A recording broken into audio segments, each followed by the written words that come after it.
All right, family. Once again, it's your boy P2P Zab the Celeb, and we welcome you to the Peace to Power YouTube channel. Always promoting peace and power, and we're always promoting prosperity.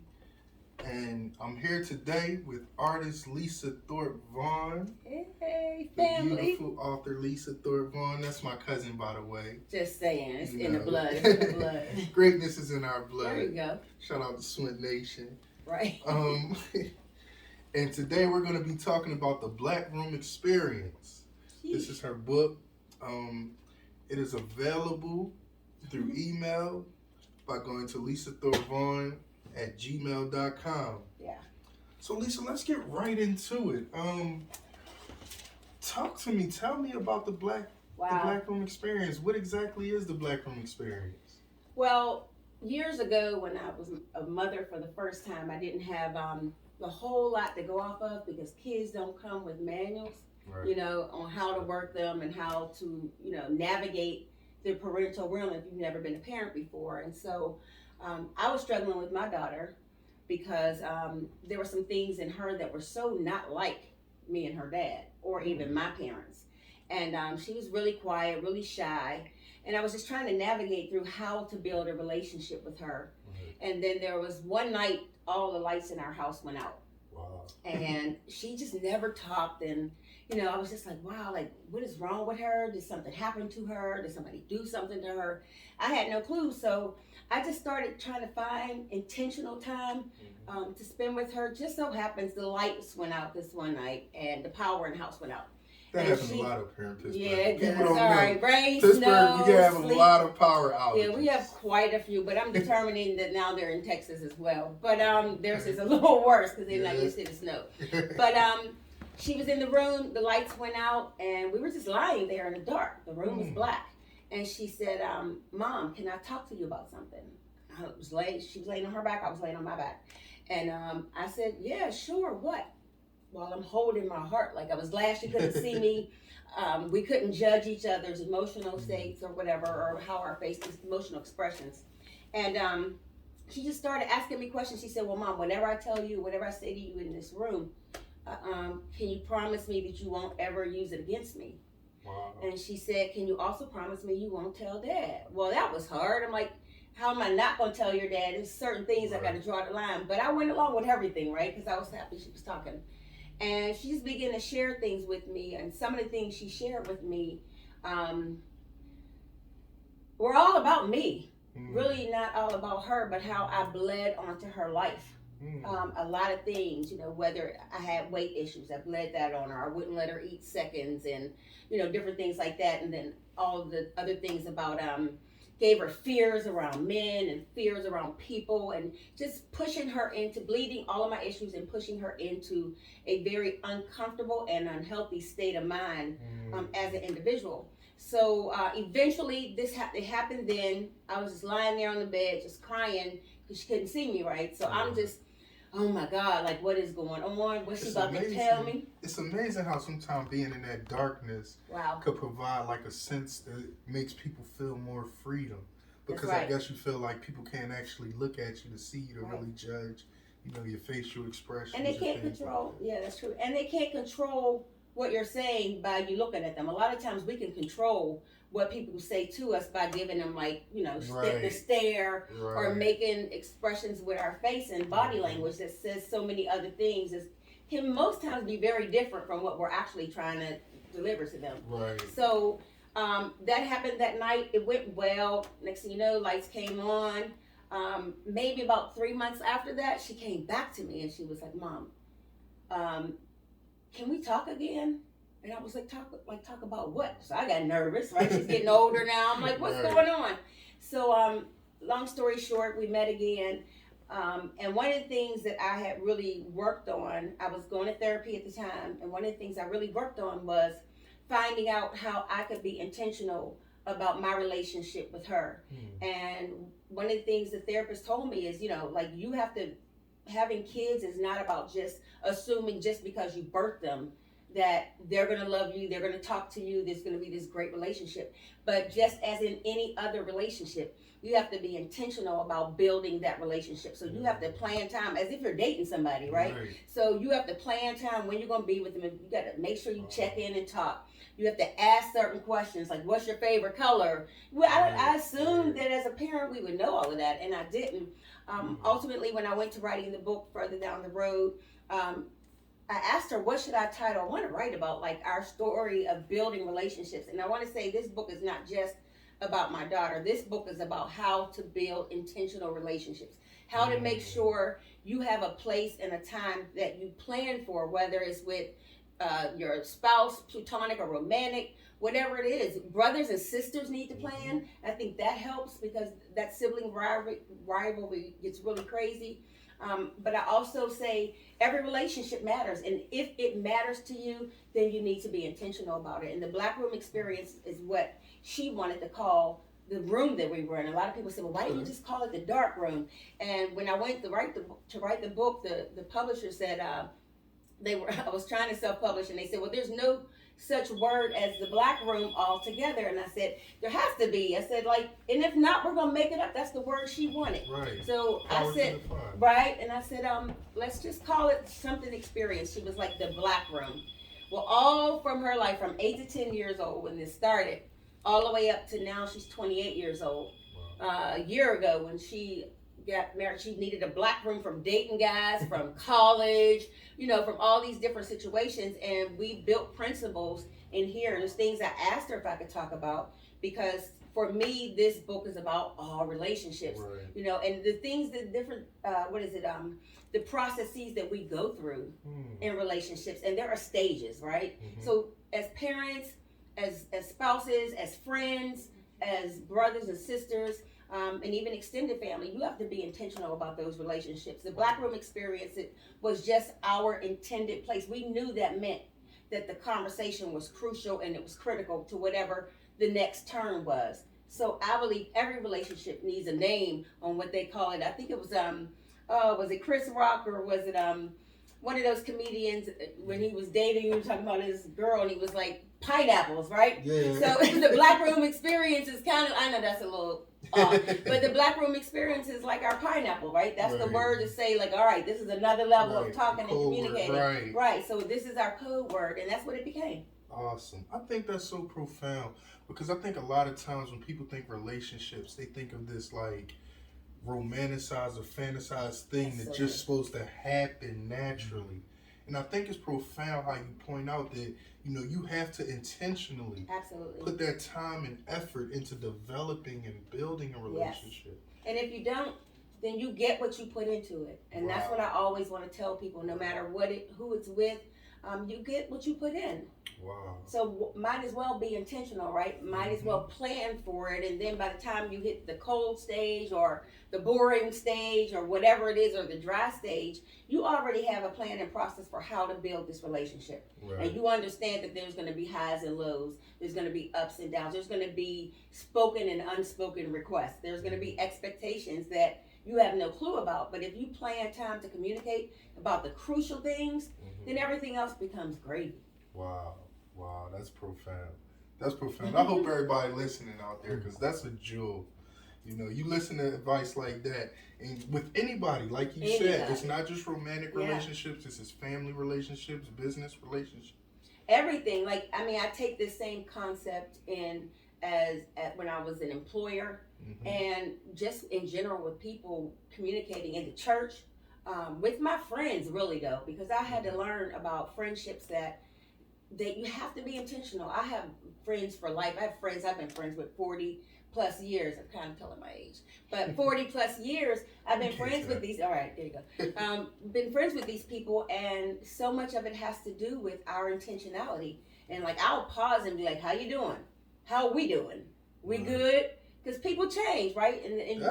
Definitely. Thank God we've changed and are still changing. So you can't expect everybody to be the same as when you first met them. So I really spend time in talking to my peeps about really, really, really how you doing and how are we doing. Wow, that's amazing. That's just, amazing. We got to be healthy. We got to be healthy and intentional.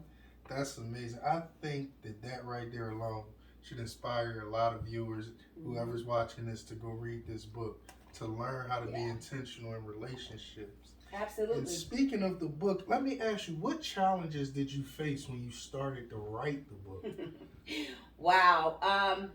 First of all, my background is in English, and as a writer I had been ghostwriting for over 20 years for other people, but my name wasn't on anything, right? So I've been selling, I was making that quick money, getting that check, but I was a nobody. Nobody ever heard of me. Nobody ever knew I was doing it. And at a certain age, I just decided I wanted to coin who I was and where I was going and how I wanted to build. And writing a book was the key thing. I'm going to be honest with you. A lot of my delay in writing my book, directly relating to your question, had to do with I wanted to have doctor on the front of my name. So the longer it took me to go back to school to get my doctorate, the longer it took me to write my book. But then I realized I was using it as an excuse for not doing something that didn't need a title to do. You just need your story. Turned into a procrastination. It totally turned into procrastination. And, I got stuck in it. And then finally I realized, like, Lisa, everybody has a story. Learn how to deliver your story. Make sure you're in touch with your story. Embrace your story. And if you want to write about it, everything's not a book, right? At first I was like, maybe this is just going to be a pamphlet, you know what I mean? Or just going to be something I talk about. But as I began to outline the chapters, so I took like little stories and that I could think of that were pertinent to relationship building for across the board for any relationship. And then I found our story in the relationship process, right? And whatever that stage was. And I put a story to each one of those situations that have everything to do with anybody building a relationship. From that, I just built upon that story, went back, checked with my daughter. I was like, are you okay with me telling this story? What story? There's some stories she said no to. She was like, no, not that one, Mom. Like, that's my personal business, right? So pull some things out. But even greater than that, I got a writing coach. Okay. And there was a young lady who was working towards writing her own book and had never written a book, but she was focused. And I sat with her every single Thursday. She kind of like talked dirty to me, like, you know what? Like, you're making excuses. You're always doing stuff for people. You're always trying to make things happen for people. What are you doing for yourself? And I really didn't have an answer for that in reference to what I was doing with my writing, right? Training and all of that kind of stuff, doing curriculum writing. That's all good, ghostwriting, all great, brought in the funds that I need to live. But I did have extra time that I could devote to myself and my own legacy. If you write a document, you put something in writing in black and white, it lives on when you die. So I tell people, document your stories, put them down, because that's your legacy. Definitely. We may not have $1 million to leave on this earth, and we may not make it across the world, but you put it in writing and it reaches the world. I can tell you for a fact that the back room experiences gone places I'll never go. Right? So that's the power of writing. Definitely. And so I sat with her every single Thursday for 6 to 10 hours minimum. And just focused in on writing. She would read it after each chapter while she was writing hers. So sometimes working in partnership with people kind of energizes you, like working out, you have some kind of structure. We stayed on each other. It's something like guys in music, because me myself, I'm in music, I'm in rap. But sometimes when you by yourself, it's kind of like you hit this stale point. That's so true. But sometimes, like when you in a cipher, and a lot of times, I'm not a battle rapper, but when I'm in a cipher with guys who can, reach this level of lyricism that I inspire to, sometimes it pushes me to say, man, let me try a little harder. Let me switch my style up. Or like, for instance, one of my things is, let me change my content, like what I'm actually talking about when I rap. Because me personally, I feel like the rap industry promotes a lot of negative things, such as like gun violence, the drug industry, and making a profit off of that, disrespect to women. So, I really like being in ciphers with guys who can change the narrative, who can rap on educational things, who can rap on things that will uplift family, uplift women, uplift in the community. And when I can hear people rap about that, and it sounds good. It's mathematical, like that flow. That's the flow. And it starts to inspire me. So I very much understand what you mean about, the relationship once again. Absolutely. that you had with your writing coach. Oh, that's another relationship that was intentional. So again, I say that same theme of being intentional. Mm-hmm. And I know even with music, like you gotta sit. It's so great to have partnership, right? Like you don't need all the money in the world, but if you have good partnerships and people that inspire you to keep doing whatever you're doing and even to do it better. Right. Like that's going for it, right? And then that you're actually getting it done. I don't need a bunch of people around me with money. I know a lot of people think you need money to get stuff done. I didn't think about money when I wrote this book. I was thinking about just getting the book done, right? I was thinking about putting my story down. If I had to make copies on a copy machine of my handwritten piece or print out just the words that I put down on my computer, I was that desperate to really accomplish something and finish it. So it's all about like when you're writing a song. You finished it, like at some point or another, it has to end. Right. I let my writing go on for a long time, right? Finally, I was like, all right, bring it to an end, sum this thing up, and move on because there's more in me to keep writing. So it's just like with a song, if you don't finish that song up, if you don't make sure that all you need is right there, it's just partnership just is inspiring, and I think it really pushes us to other levels. It expands us because we're not just measuring ourselves by ourselves. Wow, that's amazing. That's absolutely amazing. Something else that kind of jumped out to me when you were talking earlier, you talked about knowing how to present your story. Yeah. I think that is very key because like you said, everyone has a story. Yes. But the key to actually getting people to listen to your story is knowing how to present it. Yes. How can I make this understandable to my audience? Absolutely. And I think now with social media, outside of just writing a book, but people get to deliver their story in so many different ways. One of the ways that I'm delivering my story now is through a podcast, right?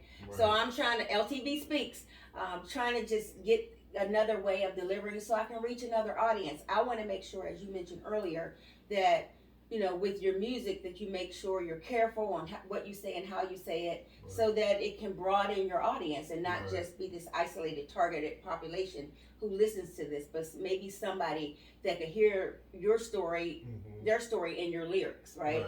So I always am trying to find ways, and I tell people, maybe it's in a book, maybe it's in a training, maybe it's in speaking, doing TED Talks or whatever you do, getting on YouTube as you're doing, through music. There's so many different ways to get your story out there, but at least know that you have one. Find out which of the plethora of stories that you have, that you know which one you want to tell. If it's multiple ones, know how you want to tell it, right? So that you're only emphasizing some things that will help people. You're not like, this is not a gut bucket, let me try to tell on somebody's story. This is my story, and there's no blame for myself or anyone else while I'm preparing for it. Take that story and use it wherever you feel most comfortable. If it's in a book, if it's on social media, on any platform, it's in podcasts, whatever it is, just get it out of you so that you can keep living. If you keep keeping stuff inside of you and you're never doing anything, it turns toxic. It's toxic and it starts turning on you, right? So you have to get out there and find a way. Like, none of us have an excuse because all of us have a story. That's beautiful. It's almost like making a positive out of a negative. Exactly. The story, if you just hold all that in flip the script, it can be very toxic to you. But if you decide to let it out, like you said, tell your story. I love how you said, choose which direction you want to tell it in. Don't confuse the people with all your stories up in one lump sum. Like, this is only a part of my story. Then you take the rest of it and you decide to maybe write something different or do it another way. Like, I had to come out with another way now because things have changed. Everything has changed, right? Definitely. Coming out of a pandemic and isolation and quarantining, I got to find a way to reach a different group of people. My story hasn't changed. My delivery has, and the platform that I use has. Beautiful, beautiful. Well, that's amazing. In this book, I wanted to ask you, it's a few chapters that I looked over, and I was very interested in. One was called Facing My Fears While Hearing Hers. Yeah. This, to me, was very profound because, a lot of people, when we have fears, one of the things that we, as people, are accustomed to do, they say you got two, I forget the name of it, but you have two reactions when fear comes, and that's fight or flight. That's right. You know, and then I here agree. you titled this "Facing My Fears While Hearing Hers." So Wow. when you face it, that's almost saying like I choose to stand here and deal with this. I choose to face it and stand up in front of it, but bigger than that, like, you know, hate to say it, parents out there, but you know, you are wrong sometimes, right? You don't have all the answers, and and sometimes you have to just listen and hear. And some things I thought I was over with, some things I thought I had gotten through in my personal life on the inside of me, and I realized once I had a daughter that there were a lot of things still in there. And I know they were still in there because I was bleeding them off on her. For example, you know, the struggles that I had with my weight and bulimia and dieting and people, you know, kids are mean. You know, all the fat jokes and fat themes. Like it starts in your house with your siblings if you have them, or to start around, you know, your extended family. But I had to face the fears that I was still dealing with. Like I was still dealing with weight issues. It mattered to me way too much at how I was viewed by people or even how I viewed myself, right? Secondly, another fear is relationship fears. You got to be careful how you, just because you had a bad relationship or you had a bad situation that happened in your life, you got to deal with that and you face it, but then make sure you can't help anybody else until you help yourself, is where the whole chapter came from. I could not help her. Just like on the airplane, they say, you know, tend to yourself first with the oxygen mask, and then give it to your child. Because without that, like, you can't help anybody. And I realized after having her, I know it was an afterthought, but I realized after having her, along with intentional relationship building, that I also had to get rid of the stuff that was still in me, because somehow, some way, it seeped out of every conversation, seeped out into every conversation I had with her. Whether it was eating, whether it was her making friends, I wanted to. Parents are bullies, first of all. I mean, you know, you don't just tell me how you did it. You're gonna tell me the way you did it is right, instead of saying, here are some options on the table. You know, like God did with us, right? Here's death, here's life. Choose life. I gave you the answer to the question. That's very true. And that's all parents can do. Give us that same choice. And I feel like because I hadn't faced my fears, I wasn't giving her enough choices, because I was allowing my fears to pretty much control how I parented. That's amazing, because one of the questions I was going to ask you was, how did you find the courage to write about this? But it seems like, you know, just through your parenting, you know, it came to a point where you had to face your fears, you know, or like you said, you would keep, you know, bleeding these same fears onto the next generation. Those fears, I faced them because they became real to me, and I felt accountable, right? In my relationships with people, I'm that kind of friend. I'm that person that's so loyal. I feel so accountable to people, but I was being accountable and gracious to everybody but myself. So now I got this child, you know, and I have heightened responsibilities, but it made me look at all of my relationships. You know, they all should have been heightened responsibilities to be intentional and not assume. We assume too much in this life, right? So, you know, I decided that I wasn't going to allow the fear of not knowing what I was doing as a parent. I'll tell you, it's really funny now, because I'm glad I wrote the book, because my daughter is now a mother, and all the stuff I went through with her, and she says, well, Mom, you did this, and all the bad stuff, and yada yada. And parents do that. Kids do that. They will guilt their parents out of the water, right? Like straight into cement. That's all I'm saying, right? We family, we know. But we will guilt our parents, and I feel like this. Whenever she says something about me, I'm like, look, I put it in a book. So I'm out there. I was very transparent about myself and about how I raised you, because I didn't know, not because I didn't have a good mother, not because I didn't have a good father, but I, like my daughter right now, was trying to do it my way. Like, we always think we got a better, smarter, quicker, faster, you know, more productive way to get things done, which she's doing now. But it's cool, because I'm like, yeah, it's in a book. You might need to read the book that's about you, so you can understand how to do that. So I felt like it was better for me to say it than to try to bottle up on the inside and make some mistakes, and then that's how you get skeletons in the closet. We were never created to keep secrets. Secrets bring fear. Definitely. Because you spend your life trying to hold on to the truth about you, truth about what you feel, the truth about what you like, express it. Can't nobody do nothing to you but God. Right. Right? So when it's all said and done, kill the fear of people and of their opinions and thoughts. Because, I just always say opinions are like buttholes. We all got one, Right. Determine where you're going to place it and then roll out, right? So with this whole piece of getting rid of my fears, I had to deal with me first. I put myself out there in writing this book, and it was hard. Even in the process of writing this book, I cried a lot. I was telling stories about things that had happened, and it just brought a real emotional piece for me. And one of the things I've heard from a lot of parents, from a lot of daughters, more than even, I believe, more young adults read my books who are not parents than those that are parents. They read them for their relationships with, their romantic relationships. They read them to gain better relationships with their mother or father. It doesn't matter.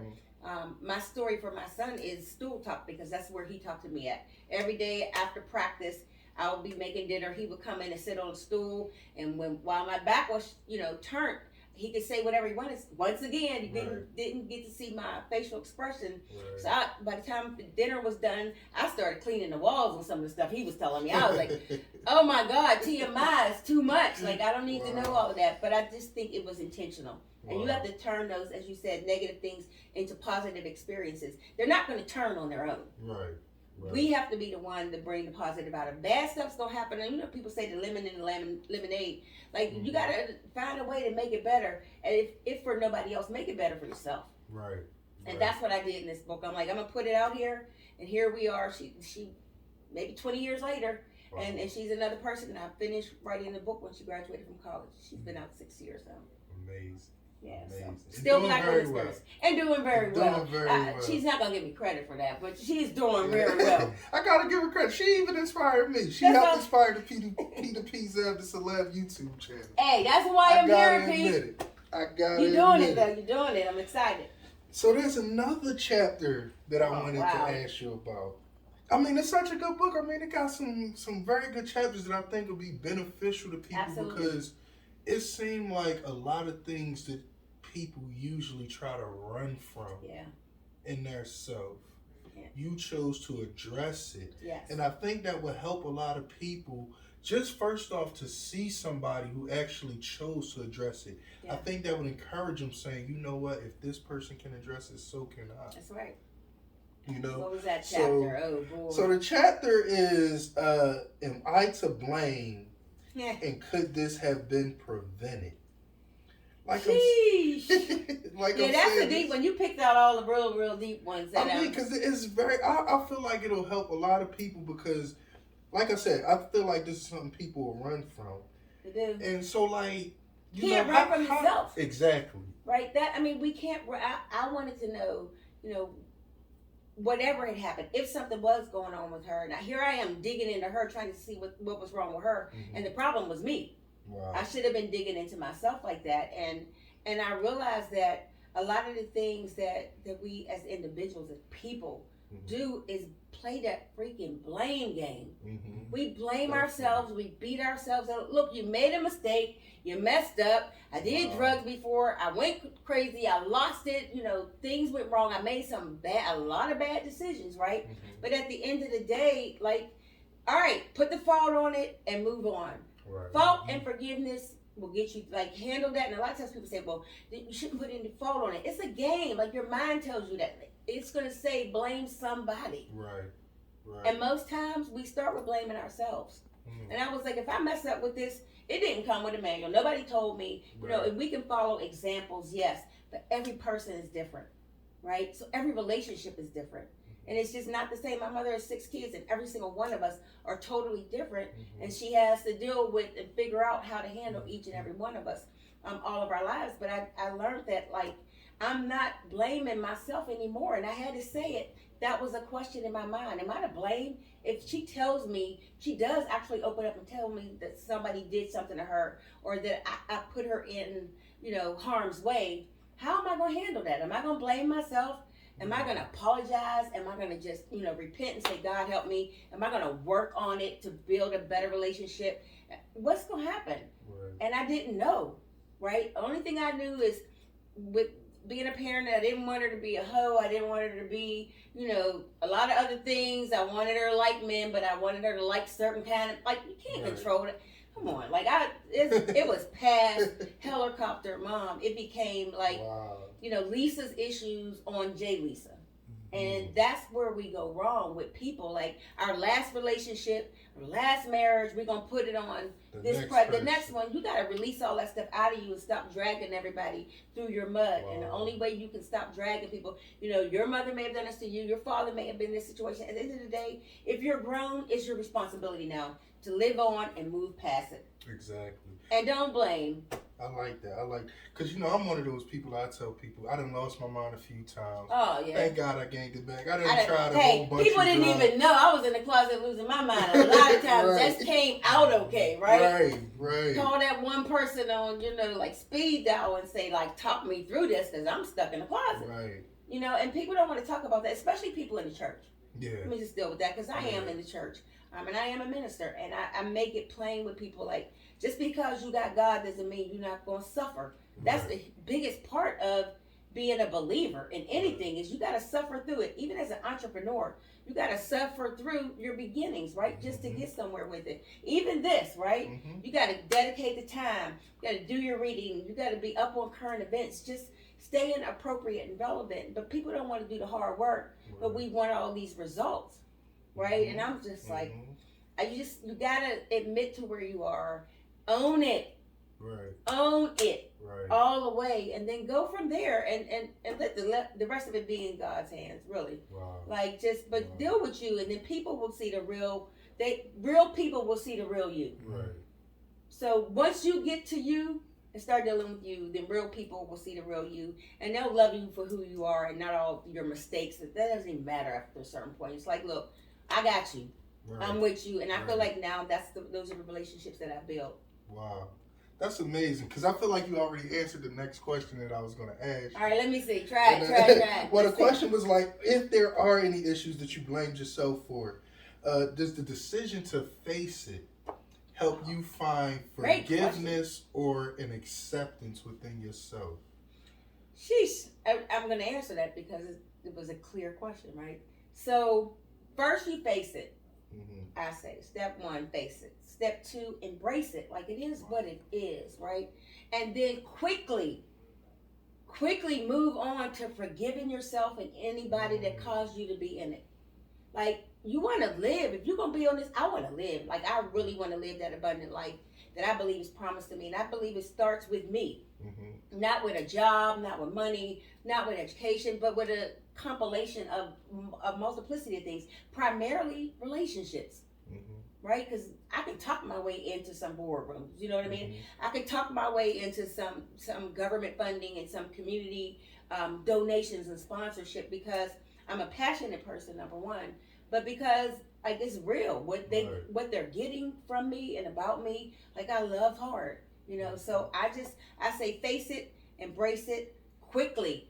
Then move on to forgiveness. It all sheds off of you in forgiveness. Like it all is released. If you don't go through the stages and the process of becoming, then you're stuck already. Like just be as evolutional. It's constantly, producing the butterfly effect. You know what I mean?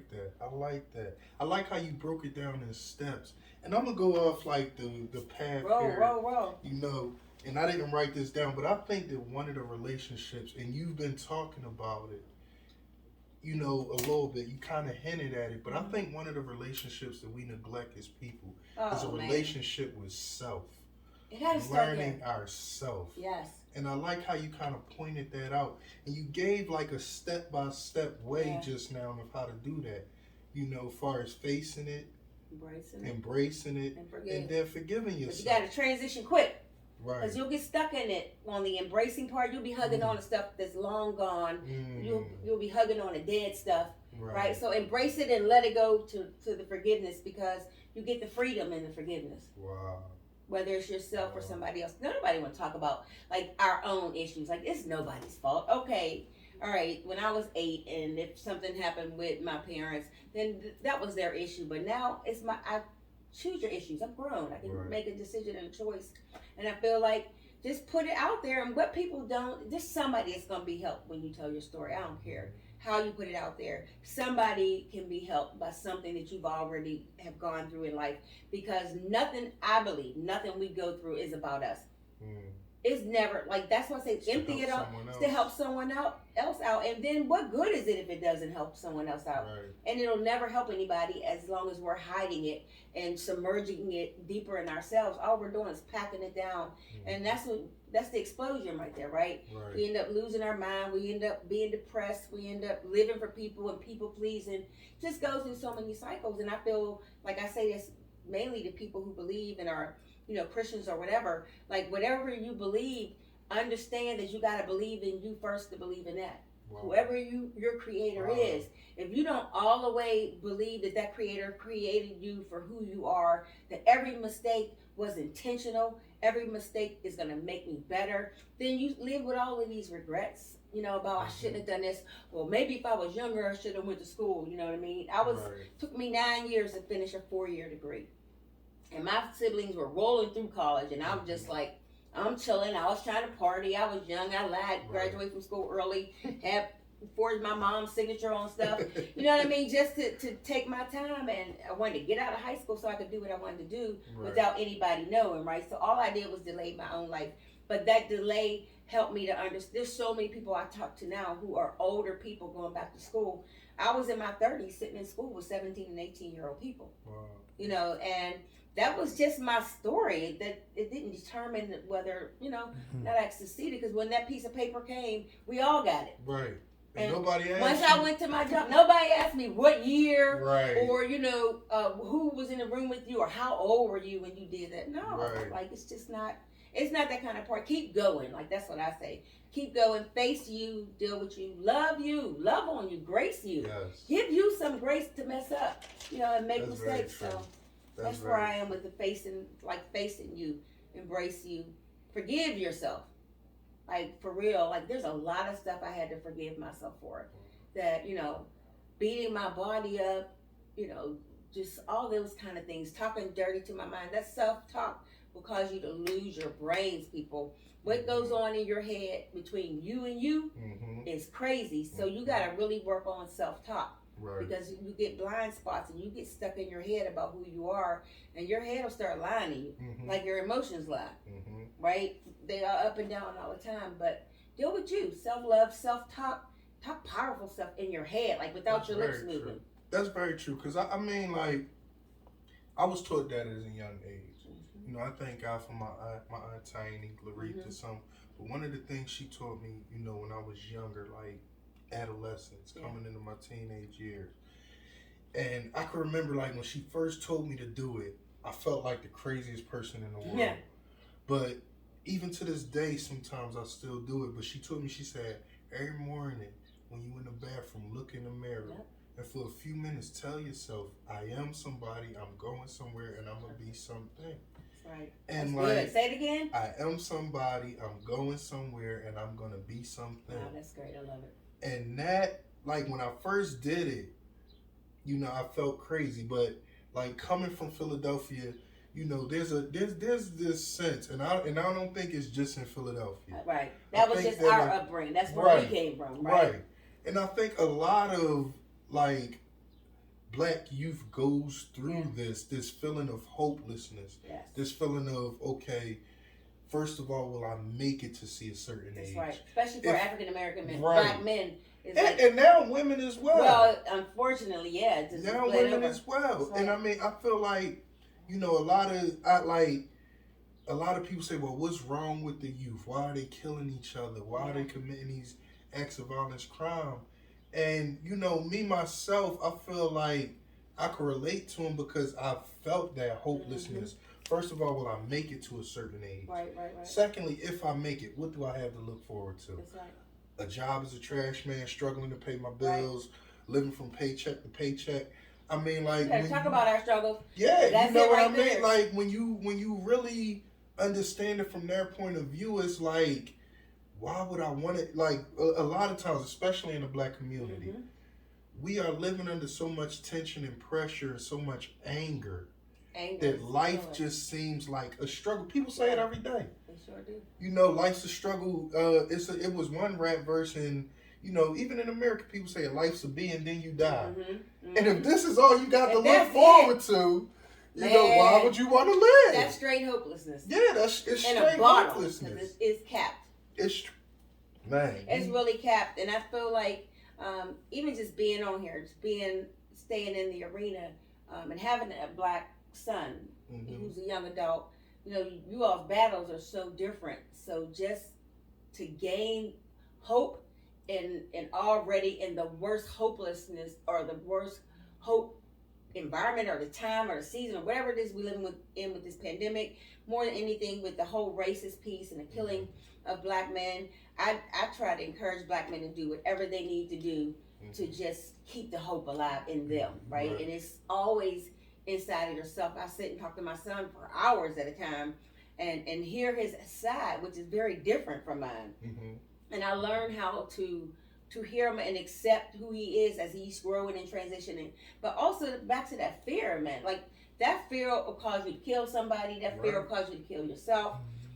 Fear just blocks and stops. It's straight stops and blocks. And I feel like out here today, if we don't have crucial conversations like this to talk about things that matter to us, such as relationships, then they won't matter. Right? So I don't kill you because you're a human being, and despite the fact that I don't like what you're doing and how you're handling me, like it's not my job to kill you, right? I just place you somewhere, and that is away from me, real far away from me, so I can keep living. And I don't give you the power to steal my hope or my life. That's beautiful. That's beautiful. Wow. That's basic. That's wonderful. So there's one more chapter. Oh man. That I got. And I don't think this one is a deep chapter. Okay. But I think it's like a profound chapter. And it's called When to Listen and When to Talk. I think that's very, very, it takes a wise person to be able to decipher the difference between these times. I don't think you gotta be wise. I just think you have to knock your head up against the wall a whole lot. Wow.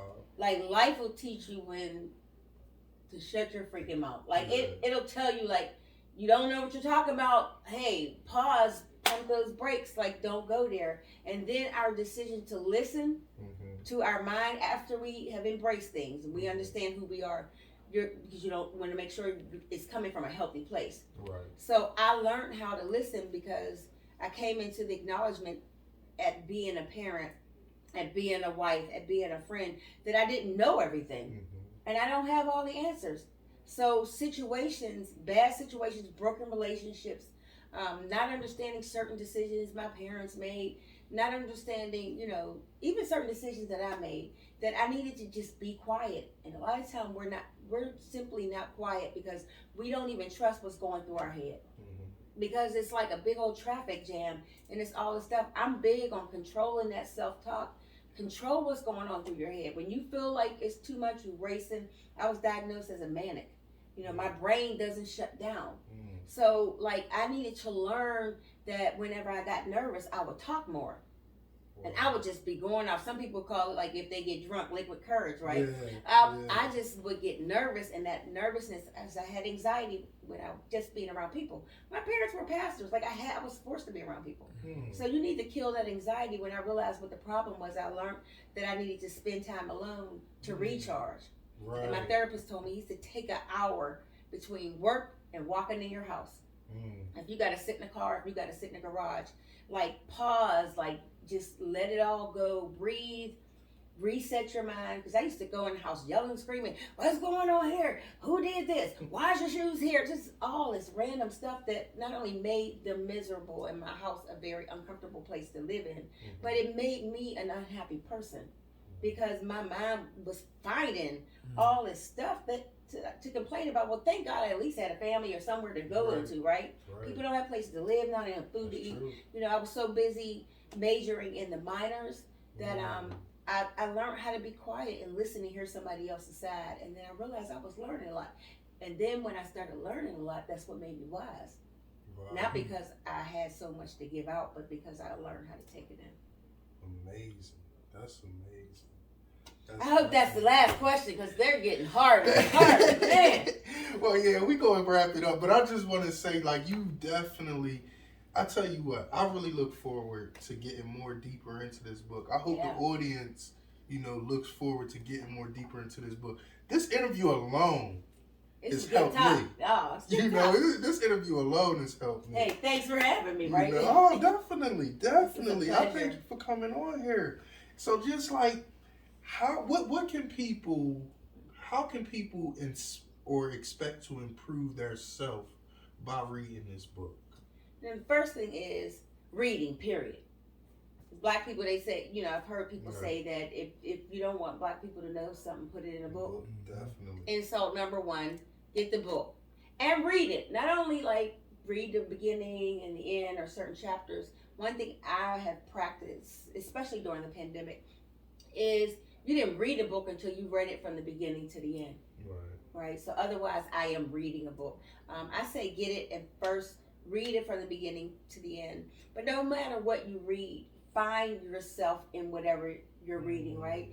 And gather from that. I can't tell you what you will get from this book specifically because everybody is going to grab a nugget. I do know for a fact that there are nuggets throughout this book that will help you to be a better person.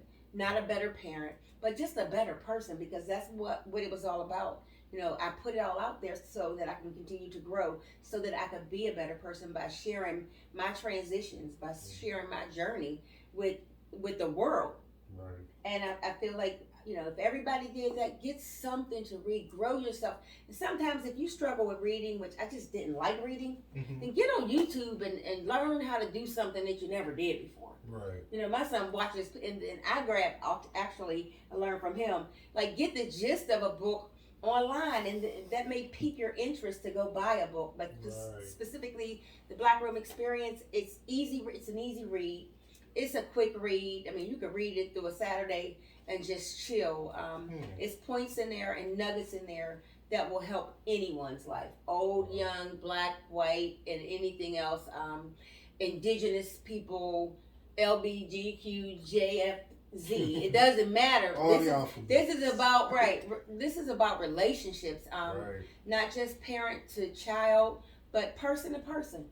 Because I don't care how old you are, you're still a person. I don't care what your preferences are in life, you're still a person. Right. And so if we learn how to deal with ourselves, it'll make it easier for us to deal with people. And if you read this book, you're going to find something out, some nuggets to really embrace yourself and your flaws. It is like seamless. And it says on the front, and I want to just read it, it says, keys to building a seamless yet not flawless mother-daughter relationship. And when I say that, it's like, there's a lot of like flaws in some fabric, right? But the seam keeps going or you get a hole. Right. In relationships, there's going to be some flaws, there's going to be some bumps, even some earthquakes. But as long as you keep it together, there's an opportunity for you to recover. Whether or not the relationship recovers, make sure you recover. Wow. And that's the big thing in this book. That's amazing.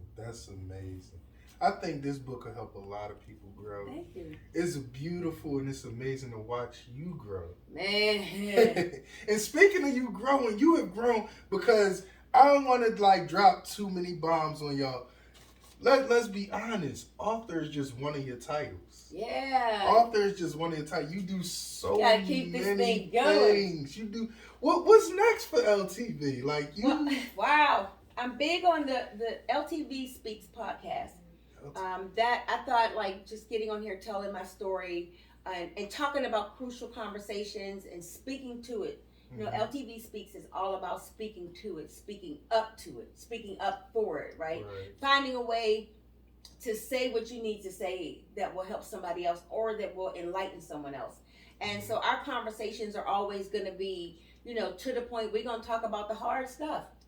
Or I'm going to tap in and just give you some inspirational words. Here it is, 5-10 minutes, like about grace. About how to grace yourself. It's not a religious thing. It's about you and about how you live and to be a better person.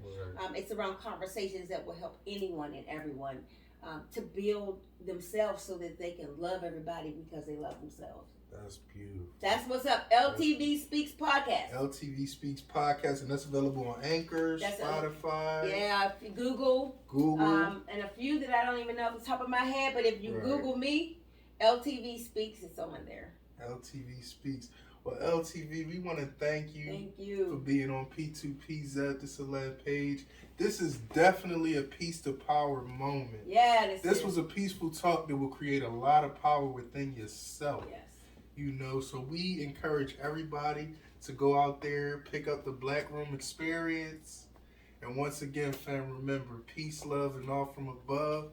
It's LTV, your boy Zeb the Celeb. Zeb the Celeb. We out of here. Woo. That was so dope. Was it really? Yeah, that was good. So y'all got a lot of content like to make a decision